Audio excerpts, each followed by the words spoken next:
Este texto está en el Evangelio de Mateo, en su capítulo 6, versículos 25 al 27.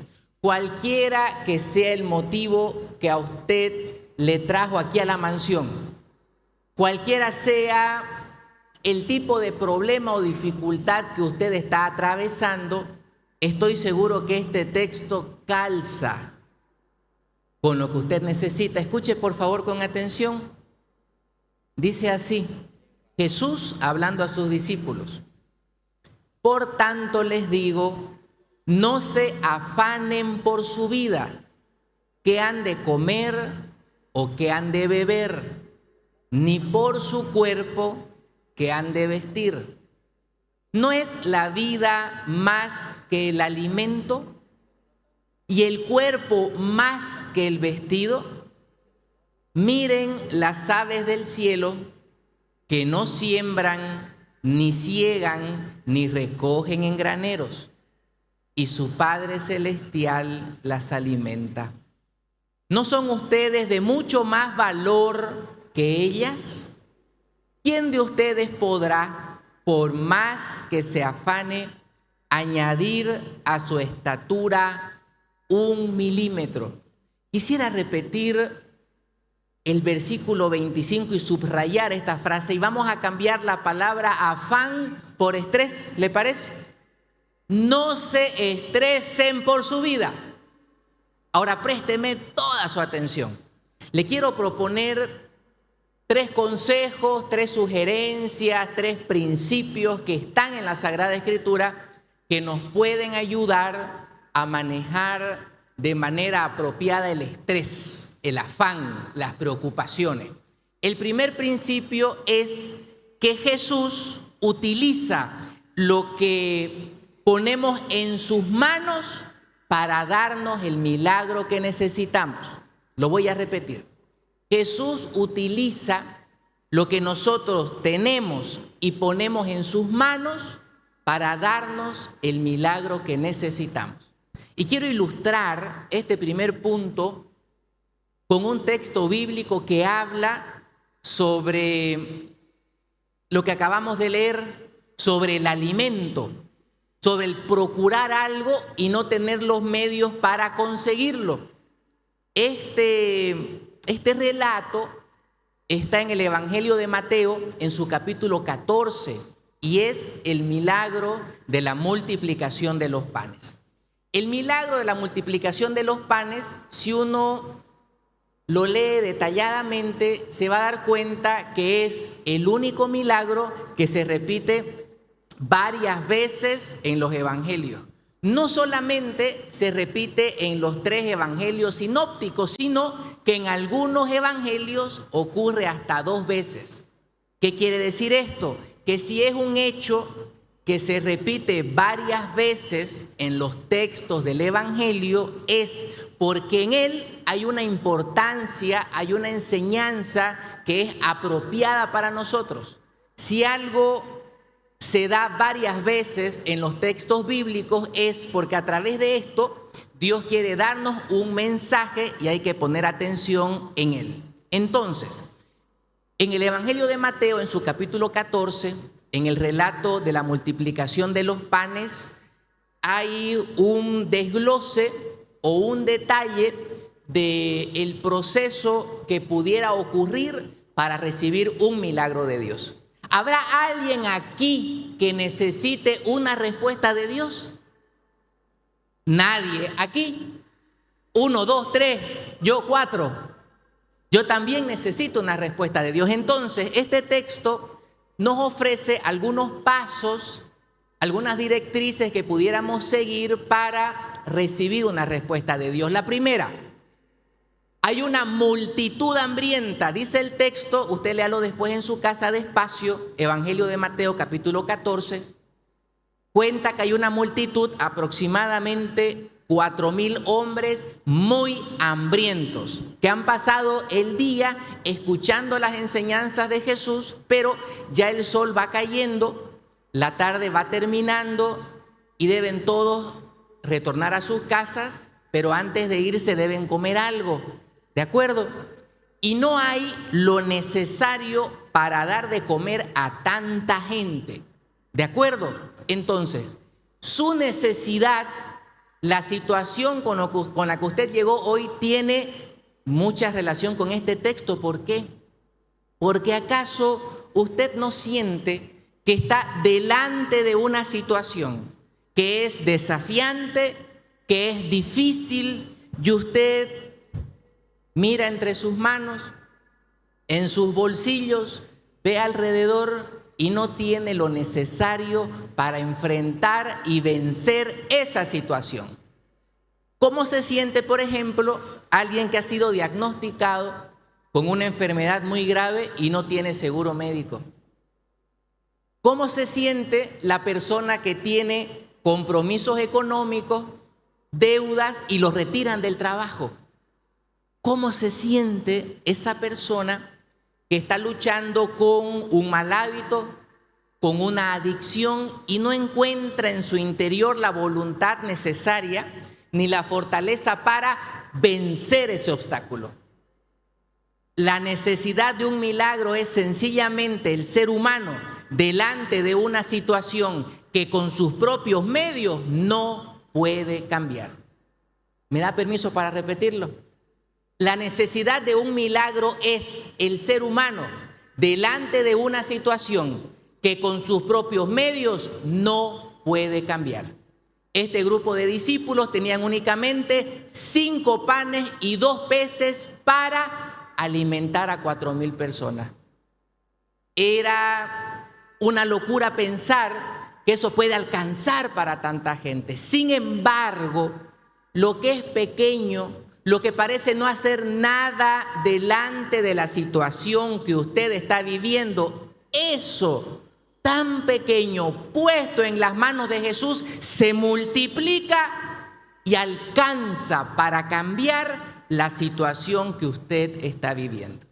Para recibir esa respuesta de Dios, ese milagro divino, ¿qué debe poner en las manos de Jesús? Su fe y su oración. Puede parecer que su fe es muy pequeñita, frágil, a veces hasta quebrada por cosas que le ha tocado vivir, porque tal vez en la iglesia ha visto muchas incoherencias, porque en otras ocasiones ha pedido algo a Dios y pareciera que Dios no se la ha dado, o porque simplemente tiene muchas semanas, muchos meses, muchos años sin acercarse al templo, sin escuchar la palabra de Dios, y eso ha generado que su fe se haga pequeña. Mire, lo importante de la fe no es tanto el tamaño, sino tomarla y colocarla plena, toda en las manos de Jesús. Usted le dice: Señor, reconozco con humildad que esta enfermedad el ser humano no la puede curar. Reconozco con humildad que no tengo la fortaleza necesaria para vencer este problema. Reconozco con humildad que lo que hoy me toca vivir me excede por mucho, que no encuentro el camino ni la solución para salir de esto. Esa oración pequeña, al igual que su fe, puesta en las manos de Jesús, se multiplica y le abre el camino para que usted reciba lo que necesita. Pero en ese proceso de orar, de ponerse en las manos de Dios, uno tantas veces siente que lo que está haciendo no alcanza, no es suficiente. Y esta es la maravilla de las bendiciones del Señor, del camino de fe. Y es que el camino de fe es una colaboración entre Dios y el ser humano. ¿Qué quiere decir esto? Que conforme avanzamos en el camino de fe y vamos conociendo a Dios, nos damos cuenta que no todo lo hace Dios, ni tampoco todo lo hago yo, sino más bien que hay algo que está en mis manos y que hay otro saldo que está en las manos de Dios. ¿Qué está en mis manos? Creer y orar. Aunque la oración sea pequeña, aunque la fe sea pequeña, lo pongo en las manos de Dios. ¿Qué está en las manos de Dios? Hacer lo que usted no puede. Pero sucede tantas veces que cuando nosotros oramos, creemos, nos ponemos en manos del Señor y nada sucede, pareciera que algo faltara, que tal vez no estamos orando bien, que algo nos falta, pero esto no es cierto. Yo considero más bien que esa sensación de que la oración es insuficiente, de que la fe no alcanza, es una tentación puesta por el enemigo. ¿Por qué creo que es una tentación? Porque en toda obra de Dios, en todo milagro, como el que encontramos en Mateo capítulo 14, que es la multiplicación de los panes, siempre hay algo que está en nuestras manos y algo que está en manos de Dios. Los discípulos hicieron lo que está en sus manos, colocar los 5 panes y los 2 peces y dárselo a Jesús. Usted está haciendo lo que está en sus manos. Usted está orando y está creyendo. Y esta noche el Señor me ha enviado a recordarle, Él hará su parte. Él va a sanarte, Él va a prosperarte, Él va a sacarte del pozo, Él te abrirá camino donde parece que no hay ninguno, porque Dios es fiel y siempre hace lo que a Él le toca.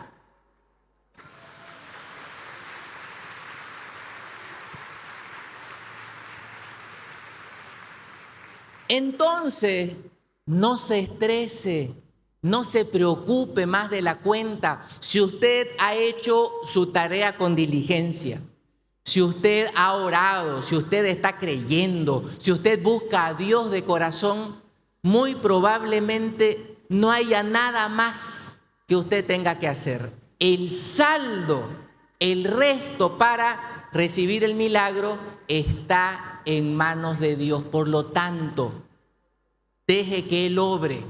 Dios tiene su tiempo, Dios tiene su manera de trabajar. Simplemente confíe y espere. Dios es fiel y Dios no va a fallarle. Finalmente, para cerrar este primer punto, hay un detalle que es sumamente importante en este texto de la multiplicación de los panes. Está el hambre de la multitud, están los 5 panes y los 2 peces que Él recibe de sus discípulos, pero hay algo que Jesús realiza antes de la multiplicación y es ordenar. ¿Qué quiere decir esto? Antes de empezar a repartir los panes y los peces, Jesús pide a sus discípulos que sienten a la multitud en grupos en la grama verde, en el pasto verde. Yo siempre me pregunto por qué el evangelista da detalles tan finos en el pasto verde, en grupos. Pienso que hubiera sido suficiente decirlo, ordenó. ¿Por qué este detalle es importante? Porque siempre antes de un milagro, Dios coloca la situación en orden. ¿Qué quiere decir esto? Cuando vivimos un momento difícil, de zozobra, de profunda preocupación, cuando nos sentimos muy pequeños delante de una situación que nos excede, lo primero que tenemos que hacer es revisar nuestra vida y ordenarla y colocar a Dios en el lugar que a Él le corresponde. Yo de todo corazón no quiero decirle qué hacer y qué no hacer. Lo que sí deseo aclarar esta idea. Cuando vivimos un tiempo difícil, hay que detenerse, no hay que correr desesperadamente buscando una solución por todas partes, no. Yo soy de la idea que hay que hacer pausa, que hay que pensar y hacerse esta pregunta. ¿En qué lugar está Dios en todo esto? ¿Qué lugar de mi vida ocupa Dios en esta situación que me toca vivir? Y trate de colocar a Dios en el lugar que a Él le corresponde. Siempre viene el orden antes de un milagro. Antes que Jesús multiplique los peces y los panes, ordenó a la gente. ¿Sabe por qué? Hay personas aquí que cuando tienen hambre se enojan, se ponen aburridos intolerantes. Aquí nadie, en la mansión nadie, son todos unos santos. Pero hay algunas personas que cuando tienen hambre se ponen bravos y quieren que comer rápido porque les duele el estómago del hambre. Entonces piensa un poquito, ¿qué hubiera pasado si 4,000 personas hambrientas, 4,000 personas desordenadas, comienzan a ver que en esos canastos sale pan y salen peces y sale pan y salen peces? ¿Sabe qué hubieran hecho? Los mataban a los discípulos. Porque siempre el ser humano quiere, yo quiero el primer pan, yo quiero el primer pescado porque se va a acabar y quiero todo lo que pueda agarrar, sin pensar en los otros. Jesús ordena a la multitud porque sabe que si sucede un milagro y no hay orden, usted termina en un estado peor que en el que estaba antes del milagro. ¿Se lo puedo repetir? Se lo voy a repetir. Si ocurre un milagro, una bendición de Dios y no hay orden, usted termina peor de lo que estaba antes del milagro. Ejemplo, pensemos en alguien que está muy endeudado. ¿Y sabe por qué se endeudó? Por no administrar bien. ¿De acuerdo? Se fue de viaje a crédito, se compró la heladera a crédito y mudó a la suegra a crédito. Se endeudó demasiado, no administró bien lo que tenía y ahora está en el pozo. Entonces esta persona ora y le dice: Señor, por favor, que me gane la lotería. Escucha a tu hijo. Y ¡pum!, se gana la lotería. Dios hace el milagro. ¿Sabe qué va a pasar con ese individuo? En lugar de ir a pagar sus deudas, va a malgastar todo lo que recibió y va a terminar peor de lo que estaba antes de ganarse la lotería. ¿Sabe por qué? Porque no ordenó su cabeza y su corazón primero.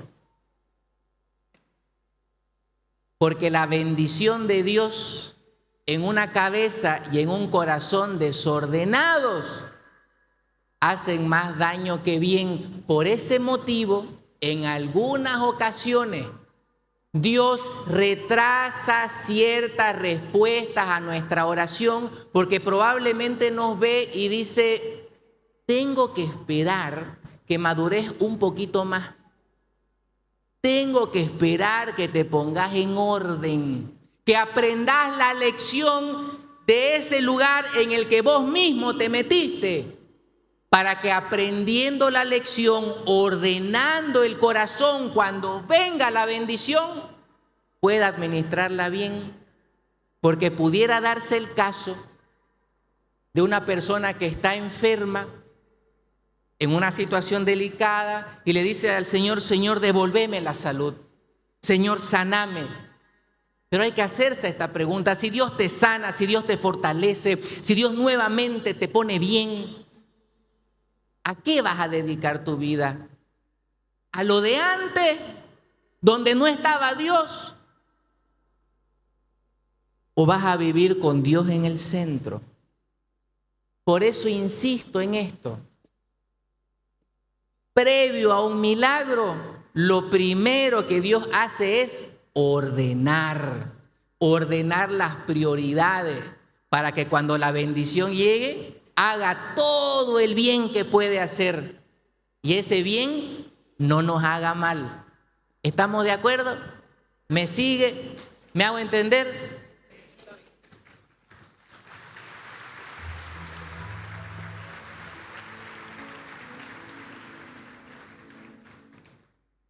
Pasa rápido el tiempo, ¿no? Quiero decir algo más sobre este punto. ¿Sabe cuál es el milagro más grande que uno puede recibir? El milagro de la conversión. ¿Por qué? Porque espero más tarde que temprano, en algún momento, todos vamos a partir nuevamente con Dios. ¿De acuerdo? La conversión es encontrarnos con Jesús, es que nuestra vida cambie, es que podamos vivir bien. Entonces, Si hay algo por lo que debiéramos afanarnos o preocuparnos, si vale el término, es por dar pasos hacia adelante en el camino de fe, por progresar en la gracia, por dar cada vez más espacio en nuestra vida a Dios. ¿De acuerdo? Y a veces cuando estamos en esta búsqueda, procurando ese objetivo, que la voluntad de Dios se haga en nuestra vida, muchísimas veces nos frustramos. ¿Sabe por qué? Porque sentimos que estamos muy lejos del lugar donde debiéramos estar. Porque tal vez sentimos que espiritualmente no somos lo que debiéramos ser con lo que ya hemos vivido o con lo que Dios nos ha dado.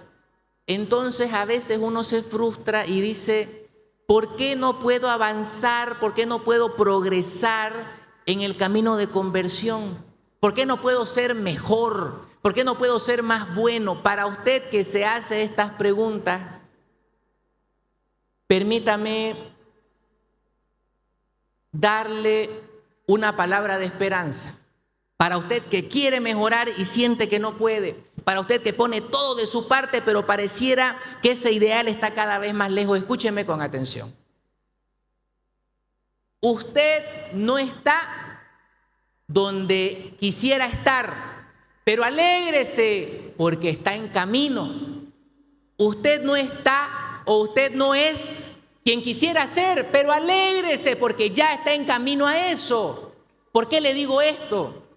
Porque estar en el camino de Dios, porque el solo hecho de procurar ser mejor y hacer la voluntad de Dios, eso ya es la mitad de la guerra ganada. Estar en el camino correcto ya es la mitad de la guerra ganada. ¿Sabe cuál es la otra mitad? Dios trabajando en su corazón. Yo considero personalmente que ese otro 50% está en manos de Dios. Y Dios va a seguir derramando de su amor. Y Dios va a seguir derramando de su amor y de su presencia. Y Dios nos va a seguir cambiando. Y Dios nos va a permitir mejorar siempre y cuando no nos salgamos del camino. Porque el vivir bien y el cambiar no es para un selecto grupo de personas. Es para todos y es para todo aquel que persevera. En este camino de fe vale caerse, vale llorar, vale renegar. ¿Sabe qué es lo único que no vale? Salirse. No se salga del camino de Dios, está en buen camino aunque no haya llegado a la meta. Le faltan unos cuantos pasos. No se dé por vencido.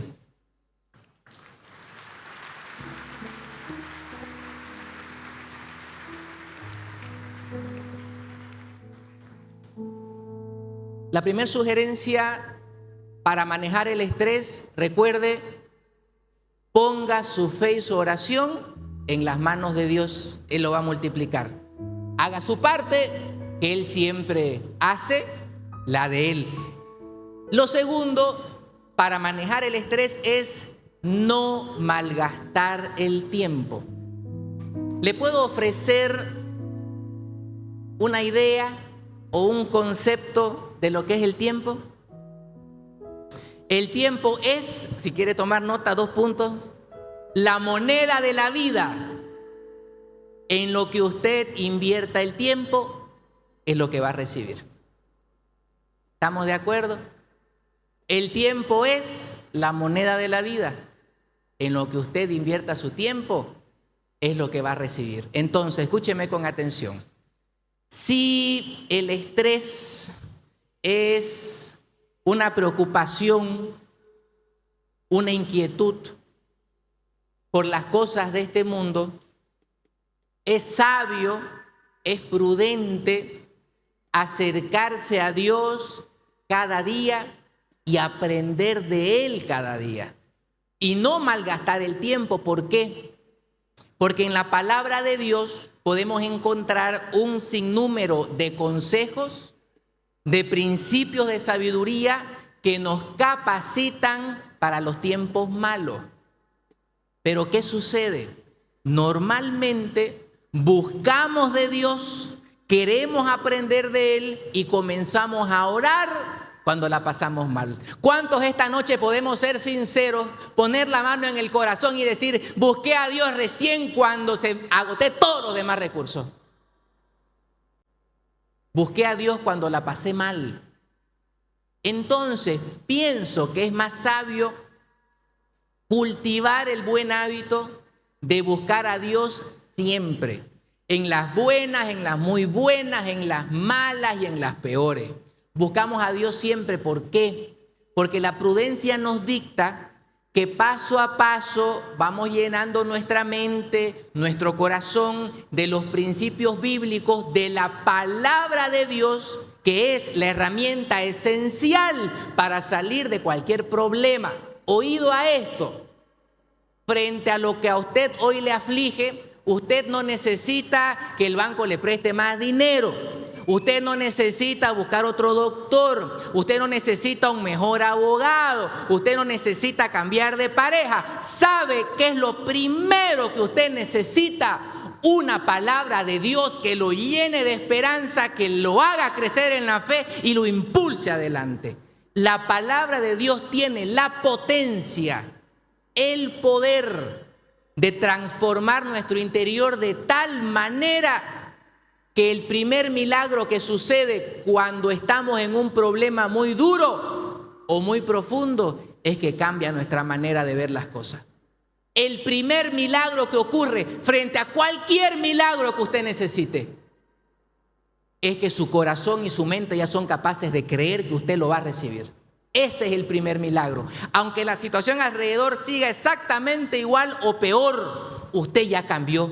Porque la palabra de Dios lo cambió, porque la palabra de Dios le infundió la fe y la esperanza necesaria para seguir luchando. Entonces, ¿no es más prudente buscar de esta palabra, de este mensaje de sabiduría cada día, de manera que cuando el problema llegue, yo ya tengo una reserva, llamémoslo así, una reserva de palabra con la que me puedo valer para enfrentar la situación y salir adelante? A esto le llamamos, a no malgastar el tiempo, le llamamos medicina preventiva. ¿Qué quiere decir esto? Yo no busco al doctor cuando me enfermo y ya no puedo caminar, porque hay algunas personas que se resisten a los médicos, ¿no? No sé si usted conoce alguna así. Tiene que estar ya la pierna engangrenada, no poder caminar, para que vaya al doctor. La persona reactiva es la que se enferma, le duele y va al doctor. La medicina preventiva es la capacidad de desarrollar ciertos hábitos y ciertas actitudes de manera que cuando la enfermedad llegue me encuentre bien parado y pueda vencerla más fácilmente. Un ejemplo muy común de medicina preventiva, de no malgastar el tiempo, son las vacunas. Hace algunos años atrás, muchísimas personas, millones, morían de fiebre amarilla, viruela, sarampión, etc. Pero ahora se coloca una vacuna y se salvan millones de vidas, ¿no es cierto? Eso es medicina preventiva. Yo me comprometo con el Señor en esta noche a colocarme la vacuna, la medicina preventiva de su palabra. Porque sabe, nadie en esta vida, y con esto termino la idea porque el tiempo pasa, nadie en esta vida aprendió algo hablando, sino escuchando.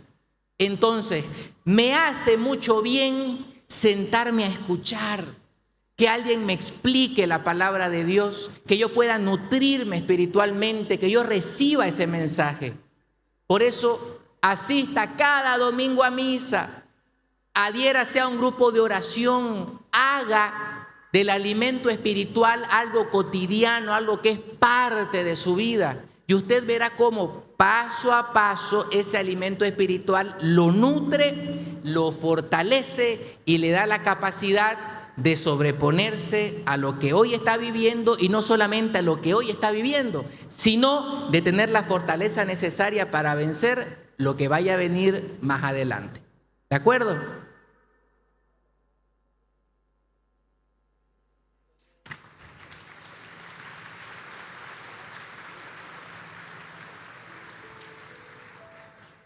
Voy a recapitular un poquito, si me permite. La primera idea para manejar el estrés es poner la fe y la oración en manos de Jesús. La segunda idea es no malgastar el tiempo. ¿Cómo no va a malgastar el tiempo? Medicina preventiva. En lugar de estar viendo esa página de inicio interminable de Facebook, de Instagram, de TikTok, y se va el día, ¿no? Y mira y no aprende nada. Trate de escuchar un mensaje de la palabra de Dios que le nutra y le fortalezca.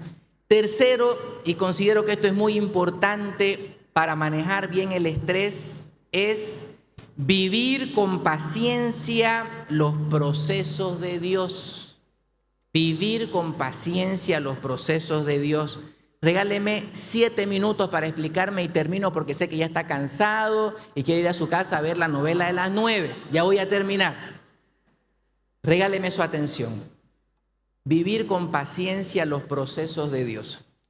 La palabra del Señor en el Evangelio de Mateo, en su capítulo 13, versículo 31, nos ilustra con una imagen preciosa. Mateo 13, 31 dice lo siguiente: el reino de Dios se parece a una semilla de mostaza, que es la más pequeña de las hortalizas. Sin embargo, crece y se convierte en un árbol frondoso que da sombra y que sirve de apoyo a las aves. ¿Estamos de acuerdo? El reino de Dios es la voluntad de Dios, las cosas que son de Dios, lo que para su vida y para la mía, es el plan de Dios. Ese es el reino de Dios. El reino de Dios es la voluntad de Dios para usted y para mí. Por lo tanto, las cosas que son voluntad de Dios para usted y para mí, présteme toda su atención.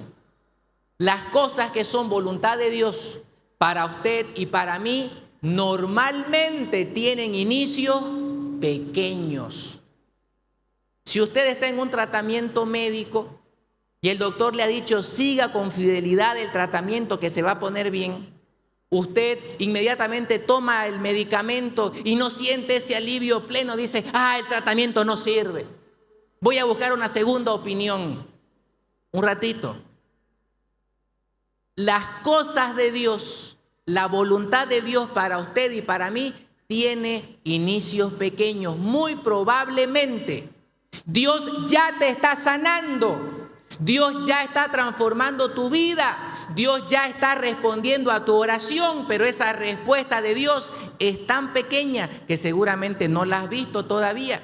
Y el que usted no la haya visto no quiere decir que Dios está quieto o que Dios no está trabajando. Simplemente quiere decir que lo que es voluntad de Dios para usted y para mí, lo que forma parte de su plan, tiene inicios pequeños. Pero el gran problema del ser humano siempre será el tiempo. Queremos las cosas para ayer, rápido. Pero le voy a dar un recordatorio. Si puede, anóteselo. Dios no está apurado. Dios no está apurado. Dios trabaja paso a paso. Pero a veces sentimos la tentación de quemar etapas, de saltarnos los procesos de Dios. Sentimos la tentación de ir por el camino más corto, más cómodo. ¿Por qué? Porque la espera nos genera malestar, nos incomoda. Pero quisiera explicarle esto que considero es muy importante, ¿sí? Aunque el plan de Dios tiene inicios pequeños, usted va avanzando en la vida, présteme toda su atención, usted va avanzando en la vida dando pasos cortitos, pareciera que no está avanzando nada. Siguen los pasos cortos. Sin embargo, la obra de Dios tiene una marca, una característica fundamental. Aunque los pasos son cortos, siempre son hacia adelante.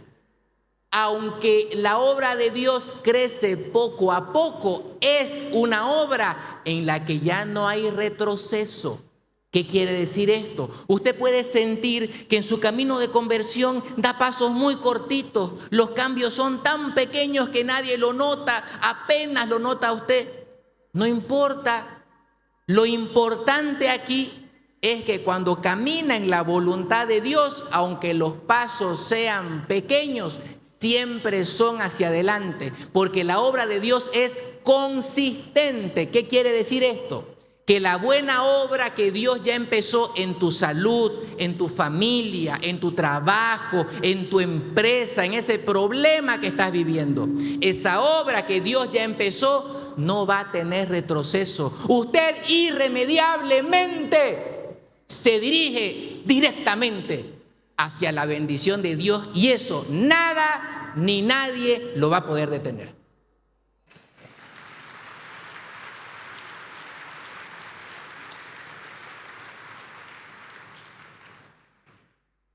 Termino este punto con un ejemplo que pienso todos me van a entender, porque creo que es clave comprender frente a la pregunta, ¿cómo sé si esto que tengo delante mío es voluntad de Dios?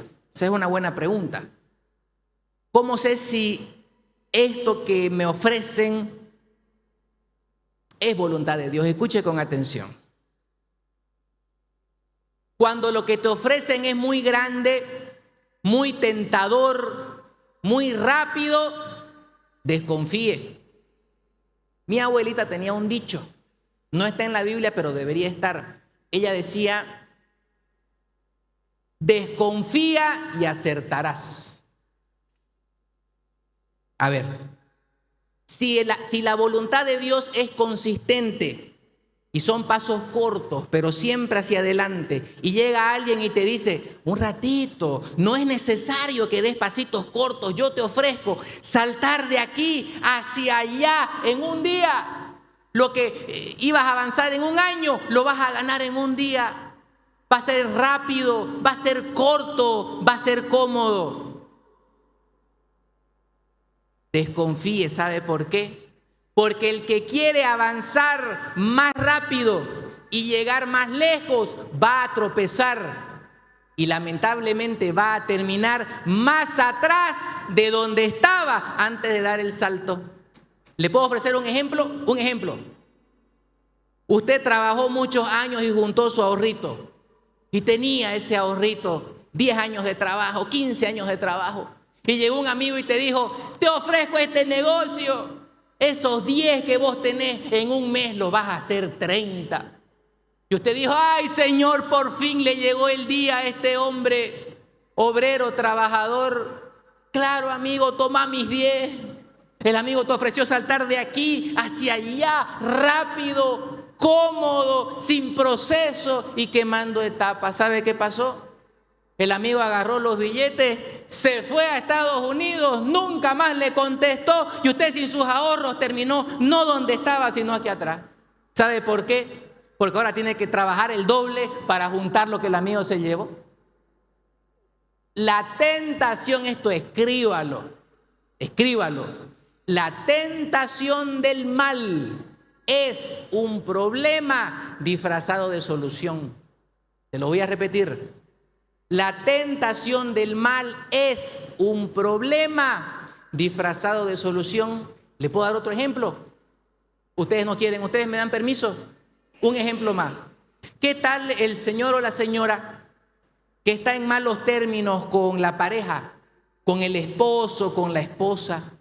Entonces a la dama se le aparece un galán que le dice a usted no me la atienden bien, no la miman, no le dan los detalles, no le dan el valor que usted se merece. Entonces a la dama le tiemblan las rodillas y dice, esta es la solución a mis problemas. Él me valora, él me ama.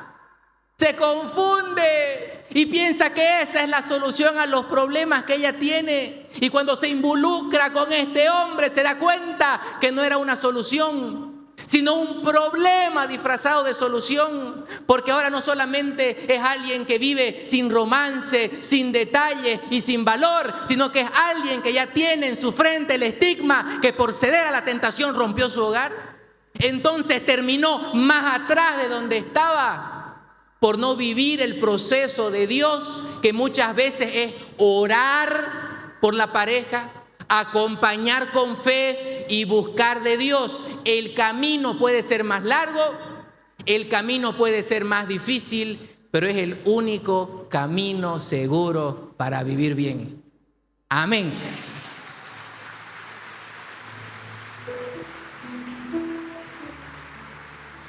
Si usted está en un tratamiento médico y siente que no avanza, la obra de Dios siempre es hacia adelante.